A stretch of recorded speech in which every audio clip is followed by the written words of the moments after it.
Can you believe it that 68% of clients leave their current service provider because they feel unappreciated? Hi, Salim Omar here from CPA Marketing Genius. Welcome to episode number 6, Streamline Operation, 5-star services. You've done everything to bring in the client. You've got your client attraction system in place. You fill in the pipeline with your ideal clients. You've built authority, and you've skillfully converted them from prospect to client. And now they are your client. You've made promises to them, and your service, your operation is not able to fulfill those promises by providing them with 5-star services. So they leave, and that sucks. That doesn't feel great because these are empty promises that we have made when we were going to client attraction. We were trying to sign them up. And in this episode, I'm going to share with you how to alleviate that. The AICPA recently surveyed business owners and asked them what are the main reasons why they leave, why they would consider leaving their accounting firm. And what I'm going to share with you is going to be mind-boggling. So the 4 big reasons were they leave because of poor service and little communication, 1. Second was lack of confidence in the accountant. Number 3 was due to lack of proactive advice. And the 4th reason they gave the 4th reason business owners gave why they leave their accounting firm is they felt that the cost of what they were, the fees that they were paying was greater than the benefit they received. Number 1 is everyday communication. Number 2 is regular communication. Number 3 is special moments. And then number 4 is building a contact plan. So I'll start off with everyday communication, which comprises of being on the telephone, communicating via telephone, and communicating via email. Some stuff I'll share with you, it may be obvious, but the question comes about is, being mindful of making sure that you're doing it all the time.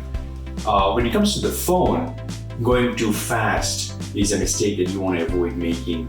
Even though you may be busy and you've got meetings, telephone calls lined up, take the time to breathe in and to greet the person that you're talking to in an energetic way, and you don't rush through that because it is an important part of that phone call. Second is talking too loud. That can come across, make sure that, your sound is not coming too loud because it could come across as yelling at someone, especially when we're in a relationship where we're the advisor.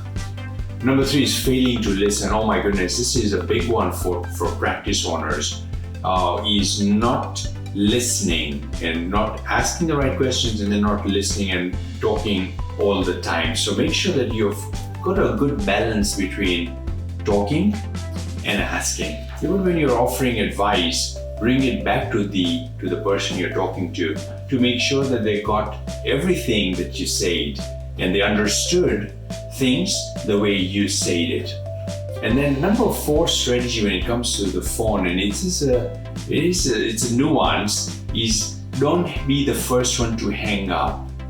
Let the prospect or the business owner, your client, hang up first before you hang up. Make it a habit to wait for that click, and it's going to come across as somebody who is not.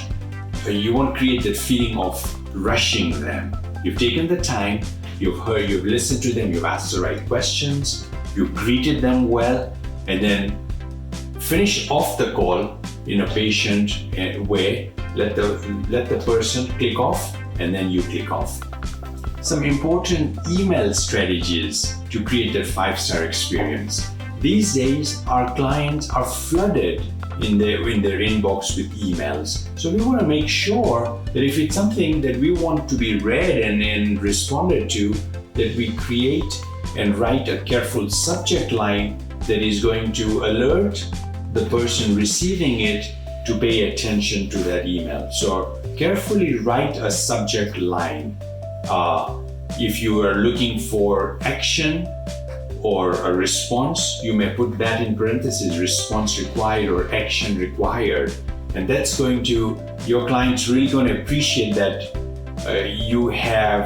you've written the right words so that they were able to then, it didn't go into all their other emails. Second thing when it comes to emails is open up with a salutation.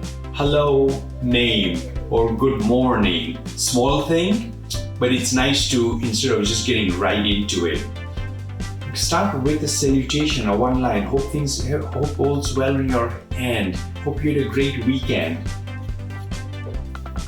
Third strategy when it comes to emails is give it a deadline. If you're looking for action required, be very clear. I would love to get this by Friday, and then the date.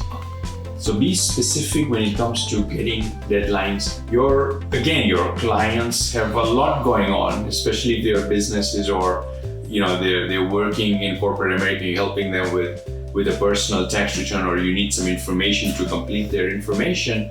Give it a deadline so they know by when they need to get this over. When it comes to communicating, whether phone or email, get into the habit of scripting. And scripting is essentially creating value. It's when you're communicating to the client, you're creating value with what is important. So you're mentioning what is important to them. One of the things that clients hire us is because they want to make sure that they are paying the least amount of taxes possible. So when you're finished, you've completed a tax return, you or one of your team members, and you're responding back to keep them updated, thank them for responding to all your questions and supplying this information promptly, and let them know that their tax return is almost complete and you want to do one final review of it, and let them know that you want to do this because you want to make sure that they're benefited from all the new tax law changes, the tax credits, and so forth before you finish off their tax return. Saying that really gives the business owner or the client peace of mind that they're working with a professional who's got their best interest at heart. So I shared with you everyday communication in servicing the client. Now I'll talk about regular communication. This is staying in front of your client in a meaningful way throughout the year. So regular communication can come in the form of mailing a printed newsletter. It could be sending a nurture email. It could be sending a personal email on an anniversary. It could be special moments and personal touches. So this is all part of regular communication where you're going to the client not for servicing them, not providing that service, but it's above and beyond with information that's going to be relevant for them, or it's asking them how they're doing or doing things that are going to be meaningful for them. Creating that 5-star service experience, part of that is doing things for special occasions, special moments, birthday cards, wedding anniversaries that recognize the relationship they've had with you. Playing opportunities to make an impact to someone. I had one of my clients who was in New Jersey for many years, moved to Florida, and she had commented in one of our interactions that she missed the Jersey tomatoes. And so what we did is we got a big case of Jersey tomatoes and shipped it over.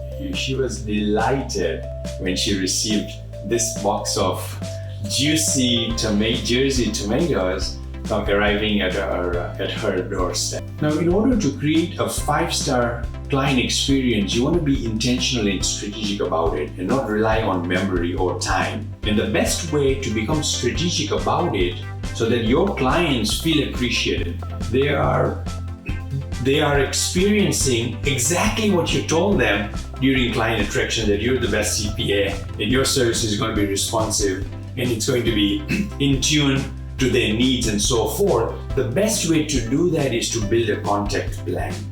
Week by week, month by month, it spells out exactly what needs to be delivered. And the great thing about that is once the plan is in place, you can have one of your team members execute it on the behalf of the firm. So it can become part of that person's tasks to make sure that the touch plan is being flawlessly executed. So you are keeping your clients. Not only that, but you are wowing them. You are giving them that amazing 5-star experience that makes you proud of owning a firm that's doing that. Over the course of a year, I recommend that you make contact with your clients at least 24 times. In fact, for my own CPA firm, that number is closer to 60 to 70 touches beyond providing them with the service. This is regular, this is other touches beyond the call of duty. Thanks for watching this. Hope you found the information useful. Please share your comments in the section below. I personally read each and every one of them, so would love to hear from you. Also, you may want to take advantage of a free strategy session where I do a deep dive with you about your practice and really create a roadmap, a game plan that's going to help you take your practice to where you want to take it to. In order to do that, please click on the link below and look forward to conversing with you.